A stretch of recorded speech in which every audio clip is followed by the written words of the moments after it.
Talkin Cougars is presented by Flat Stick Pub, local craft beer, old school fun, memorable moments. Our Cougs got it done against Northern Colorado, man. It was a beatdown, 64-21. Cam looked good, receivers looked good. That's what we do on the Palooza. This is Talkin Cougars. I'm Michael Bumpus with my guy Alex Green. Bump, we did it, man. We got through those first 3 weeks, and we are here for that Oregon State Beaver game. Two teams that are 3-0. It's time now for the opening drive. Brought to you by Valley Buick GMC. See you in the Valley. Bump, two 3-0 teams, two top 25 teams. First time in the history of the matchup these two teams have been in the top 25. It's special on a lot of levels. You've got conference realignment. You've got the Pac-2. You've got Jake Dickert versus Jonathan Smith. You got two elite quarterbacks. I could go on and on and on, but this matchup has a lot going for it. Nationally televised, all eyes are going to be on Washington State and Oregon State this Saturday. 108th meeting between these two, man. Lots of history here, and you mentioned it, man. It's us and Oregon State. I called the Oregon State UC Davis game, and they flashed the Washington State game on the board, and everyone cheered. So we were united then, but we're going to be divided now. It's going to be a great matchup, man. You have a great defense over there with Oregon State owning, allowing 11 points per game. You have a prolific offense with the WSU Cougars. It's going to be a battle, man. It's going to be a fight. Let's see who gets it done. Now, you talk about that Washington State offense. It's been elite through the first 3 weeks. Cam Ward's got 9 touchdowns and 0 interceptions. I mean, he's really taking care of the football. He's playing great in this Ben Arbuckle offense. The receivers are off the hook right now. Lincoln Victor, Josh Kelly, Kyle Williams doing a ton of good things. You're right.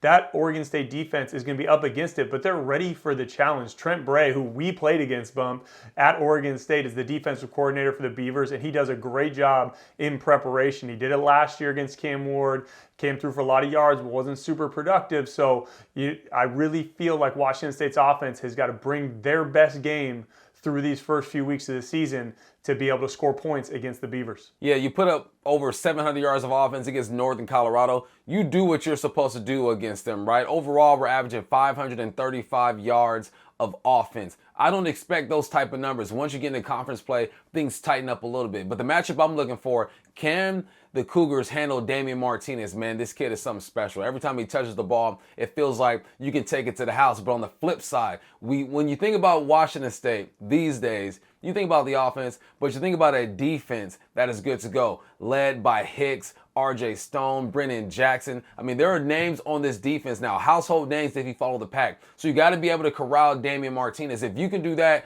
then you have a chance. But like you mentioned, you still got a nice quarterback over there in DJ for Oregon State. Yeah, it's hard to imagine that Washington State is now thought of as a defensive powerhouse with all the history we have on offense. And you're right, the Washington State defense has been elite through 3 games. They're going to need to continue to be elite because Oregon State does an incredible job of scheming up that run game. Like you mentioned, Martinez and Fenwick, both running backs for Oregon State, really good players, and they're always productive on offense running the football against Washington State. It's all about the tendencies, really. I mean, that's what I saw against Northern Colorado. Obviously, it's a lesser opponent, but we were dialing up the slants at the right time. And Oregon State is a zone-heavy type of run team. So what that means is they're going to get downhill, they're going to try to get their guards on our linebackers. And if we can fill those gaps, right, if we can slant and pick them on some tendencies, I think you should be okay. And the main thing is not to panic, right? Damian Martinez is a good running back. He is going to make some plays, but you got to limit those explosive plays. You got to corral him and get hats to the football and make things work. Offensively, it's all about Cam. Cam started the game last week, 12 for 12. Everything was working. It looked beautiful. Had a couple of hiccups, but nothing too crazy. I think if you focus on being efficient on offense and trying to pick up on some tendencies on defense, you should be okay. But you know how this goes, B. I mean, you got two teams who are hungry, representing the pack. You never really know. Yeah, there's no doubt, Bump, the Cougs have got to be at their best. It's time now for our Best Bet segment, brought to you by Northern Quest Resort and Casino, largest casino in the Northwest. Man, we're all in on the Cougs this weekend, Bump. Earlier today, we crashed the Talkin Beavers show and made a bet with them. They got to wear the crimson and gray when the Cougs win this weekend on our show, wearing the best logo in the country, the Coug head. I can't wait to see that. Man, you know how this is going to go. The last 4 times the Beavs came to the Palooza, they left with an L. I look good in crimson. Black and orange, that ain't for me, man. I'm not rocking that. We're good to go. Yeah, I'm high confidence that I won't be touching the black and orange. And that crimson and gray, Mike Parker is going to look so good on you. I cannot wait to see you rocking that. I'm going to give him a fitted. Put a fitted on. I'm a bald man, so I'm going to throw a cap on somebody over there. AJ, I'm putting the cap on you, AJ. You going to rock the cap. Hold on, bump. I'm getting word that they might be trying to come on the show here. Now, you know you couldn't come on our program and have us not return the favor. So what up? It's the Talkin Beavers crew jumping in to Talkin Cougs, AJ, Jason, Mike, and we're here to tell you that you guys are going to look so good in orange and black next week. Hey, that orange and black is going to look so good on him. And I'll tell you what, I've been lifting the extra weights in the weight room just so I could pack all the orange and black attire that I have so I could give to them so they could wear on our show. And it's going to happen. Alex, you grew up not far from the glory of Corvallis and Parker Stadium, Reeser Stadium. You know it well, so it's going to look good on you. We look forward to that. And Michael, your cousin Larry wore it proudly. He probably can slip you some stuff that you can put on so you don't have to spend too much money. Either way, though, you got to find the orange and black, and we look forward to it. Man, Jason, I'm glad you've been lifting because you're going to need to fill out these XL sleeves I'm giving you in this crimson polo. Hey, Mike, you bringing the family into this? You bringing the fam. All due respect, Mike, I respect your work, but you know what? You know how we get down over here. Ask my cousin. He probably never beat the Cougs. You know how this ends. There's no doubt how it ends, guys. We already know we're going to see you next week. Crimson, gray. I might get like a black one with just a nice crimson logo for AJ so she can wear that one.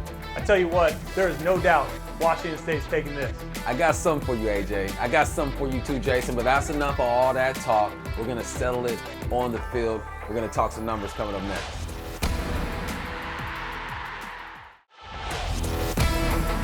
Talkin Cougars is presented by Flat Stick Pub. Time for Talking Numbers, presented by Country Mortgage, making every mortgage feel like a win. All right, B, we got to talk numbers and we got to talk quarterbacks. I'm sitting here with one of the best quarterbacks to ever play the game at WSU. What are you seeing out of these guys? Well, Cam Ward for Washington State has been absolutely lights out. 9 touchdowns, 0 interceptions, over 900 yards passing. He's done it in a bunch of different ways. We've seen him also do it with his legs. He's got 2 rushing touchdowns. He's been the team's leading rusher a couple times, which I don't love that, but I love that he can do it. So Cam Ward can do it off schedule. He can do it from the pocket. He's playing really well in that Ben Arbuckle offense. And we're going to see. This is going to be the toughest test that he's had all year. There's no doubt that the Oregon State defense is physical, and they're going to find ways to try and disrupt that passing game for Washington State. On the other side, Oregon State, DJU, transferred from Clemson, has had a chance to kind of have a rebirth, so to speak, because, you know, at Clemson, I don't know that he was put in the best positions possible to find success. And I know at Oregon State that Brian Lindgren, the offensive coordinator, is going to find a way, you know, to get him in good positions, including running the football, play action pass. First 2 weeks of the season, he was lights out. Struggled a little bit versus San Diego State. Through his first 2 interceptions of the season, was below 50% passing. So you know he's going to watch that tape and figure out how he can get better. But I'll say that, as you know, that Washington State defense is going to be chomping at the bit to get after him. Yeah, you got to get after DJ. He's a big boy too, B. 230 pounds.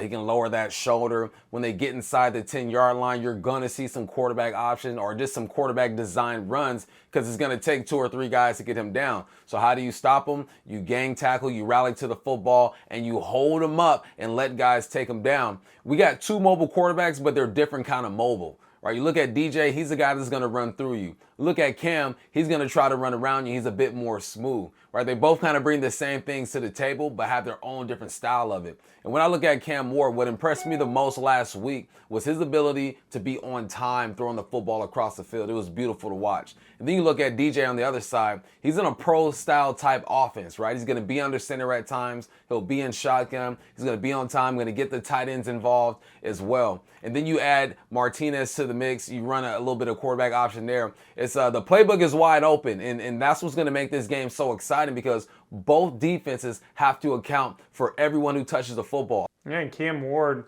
you know, for his season so far, has done such a good job of keeping his eyes downfield and making good decisions when he does scramble. It felt like last year at times he was throwing the ball late over the middle, made some not great decisions in those broken plays, and this year he's done a great job. He'll pull the ball down and run and get first downs. He had huge first downs in that Wisconsin game, or he'll find guys downfield in the pass game. So, I think Oregon State's going to feel like that broken play from Cameron Ward is a really dangerous one for them, and they're going to have to make sure that they lock on.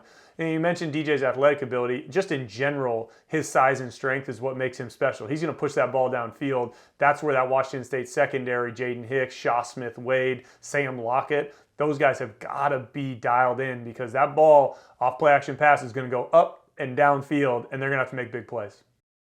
Yeah, DJ's got some weapons. You got Anthony Gold over there. You got Silas Bolden. Here's what we do know about DJ so far this year. He will turn the ball over. Had 2 interceptions against San Diego State. So if you are able to get some pressure on him with that defensive line and RJ and Brennan in the game, he will turn that football over. And that's what Cam hasn't done this year. No one's going to be perfect. We know how this game goes. Eventually, he may turn the football over. But he's got to be extremely confident in his ability right now and his understanding of the offense. And this offense, this Washington State offense is so much fun to watch. Well, I saw a bunch. I saw switch routes. We saw a screen to the tight end. You tried to run the football, didn't do it the way you wanted to. You hit the running back out the backfield. You got a pro-style offense with Oregon State, and then you have just this creative mesh of a whole bunch of plays. You got Lincoln Victor throwing 2-point conversions. It's just the creativity is awesome when you look at this Washington State offense, and I can't wait to see how they use Cam and the rest of their weapons this week.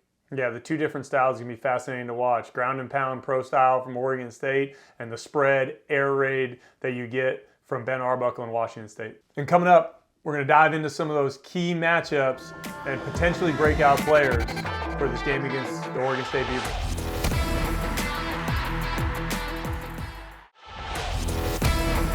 Talkin Cougars is presented by Flat Stick Pub. Let's take a look at our Coug Spotlight, presented by Coug First. Think Coug First for products, services, and hiring. Let's get into it, man. I feel like I'm talking about this guy every single week, but he deserves it. Lincoln Victor has been extremely dynamic. Over 300 yards receiving so far this year, more than what he had last year. Last week had a $119 and 2 touchdowns. He can run the ball. They lined him up in the backfield as a running back.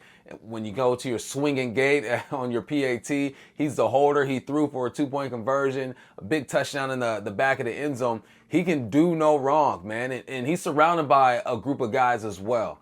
Some other receivers that helps him out. But so far, he's been Cam Ward's favorite target for a reason. He's reliable. He's where he's supposed to be. And his run after the catch is something special, man. I haven't seen anything like this in a while.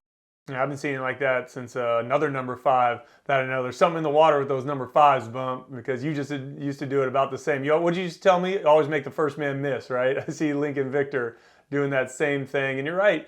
I mean, he's all over the field. A lot of that is a credit to his background as a quarterback, his understanding of the game. He's a smart football player. And then Ben Arbuckle is just using him in really unique ways. He's really the Swiss Army knife of this team. It's hard to prepare for.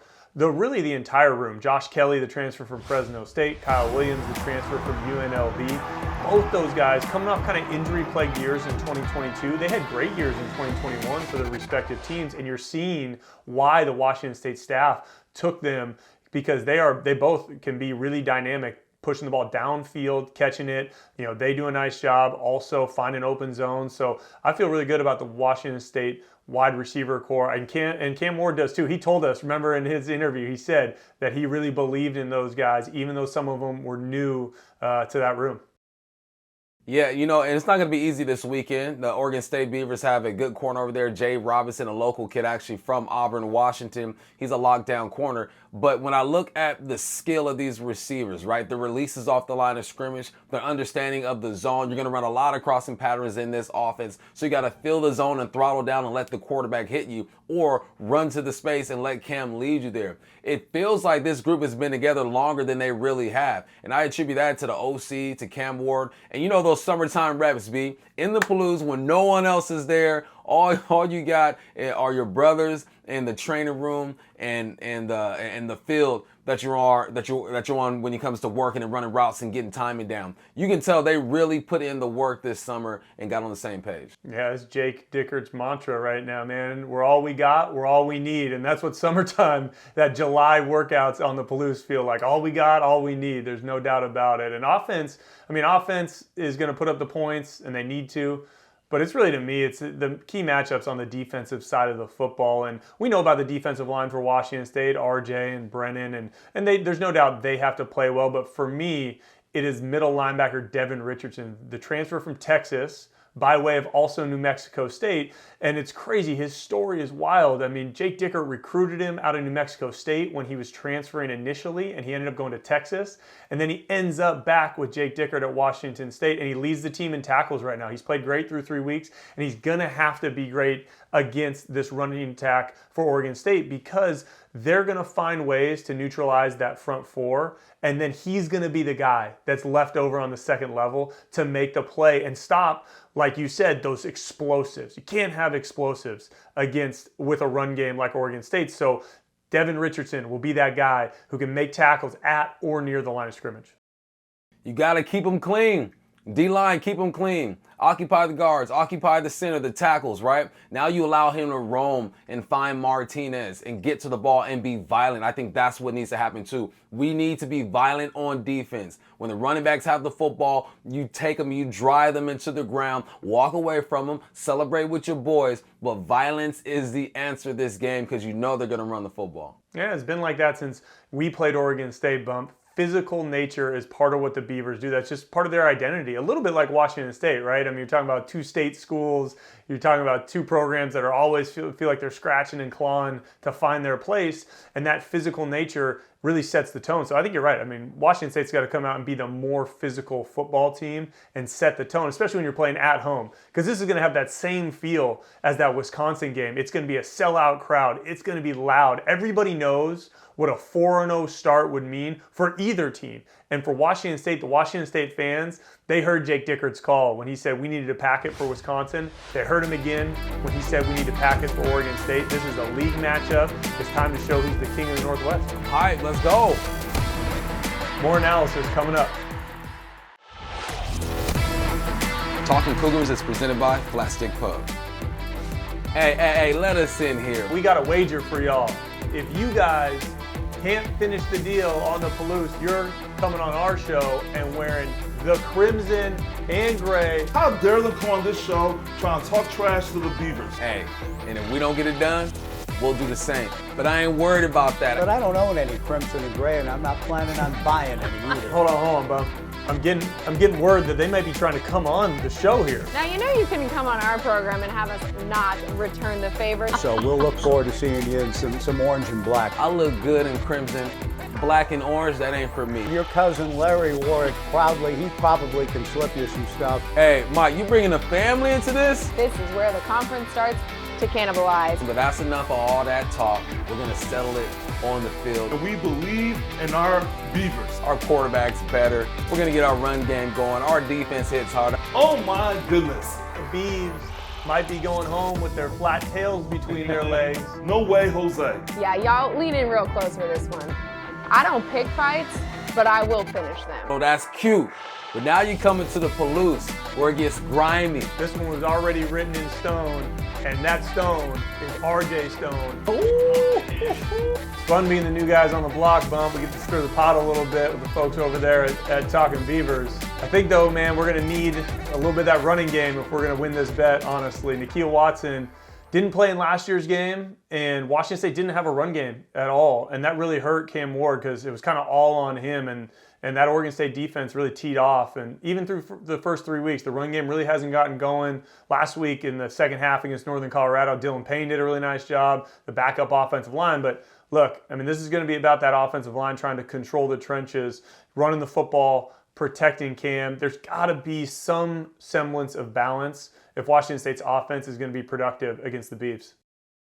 Yeah, I agree with you 100%. Remember the days when you had Jerome Harrison running the rock? How much pressure it took off of you to push the ball down the field? You got to have Nikhil Watson. You have to get him going. You almost got to be stubborn with your approach, honestly. And I think you said it right. The offensive line can win this game. How can they do that? Getting a push on the offensive line against the defensive line, creating those gaps for Nakia, and then protecting Cam Ward. Cam was one of the most sacked quarterbacks in the country last year, and Oregon State leads the Pac-12 with 12 sacks. So you know they're going to have to get after the quarterback. You can almost say that about every single game, though, right? It's about the big boys up front. But I think this game, even more than the past, because of the defense that you're facing this week with the Oregon State Bees. Either way you slice them, either way you put it, this is going to be a good one. It's going to be a ground and pound, take your shot type of game. It's going to be mobile quarterbacks getting outside the pocket and still dropping dimes. It's going to be who's going to be able to run the football more efficiently. I'm extremely excited.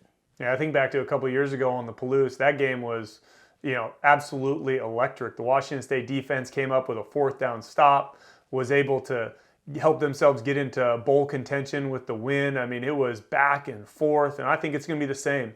Washington State has got to have it. Oregon State's got to have it. There's so much from that 30,000-foot view with all the eyes and everything, all the talk about conference realignment and Pac-2 and all these things.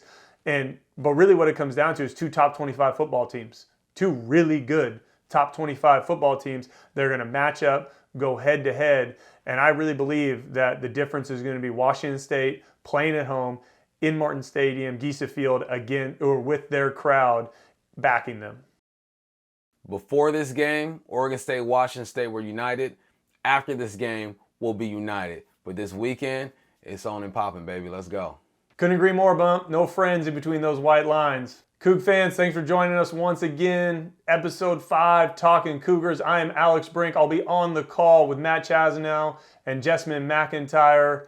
You can find me on Twitter at AlexBrink10 for more analysis, or if you just want to chat and talk a little ball. Hey, I'm with you, B. Let's get it. I'm Michael Bumpus. You can find me Monday through Friday, 10 to 2 p.m. on Seattle Sports Radio Station 710. I'll be on the sidelines. Brink will be up in the booth. I'll be on the sidelines this weekend. It's been great, man. Talkin Cougars. Let's get it.